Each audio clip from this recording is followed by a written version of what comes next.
క్రీస్తుల వారి శిష్యులు ఎలా మరణించారు? మత్తాయి ఐథియోపియాలో చంపబడుట ద్వారా హతసాక్షి అయ్యాడు.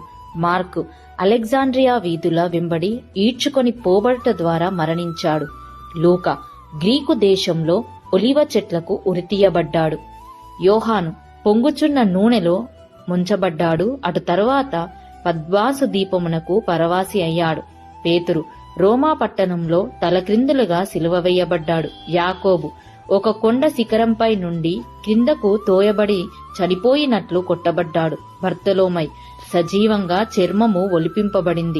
ఆంద్రేయ సిలువకు కొట్టబడినప్పటికీ చనిపోవునంతగా ప్రకటించాడు.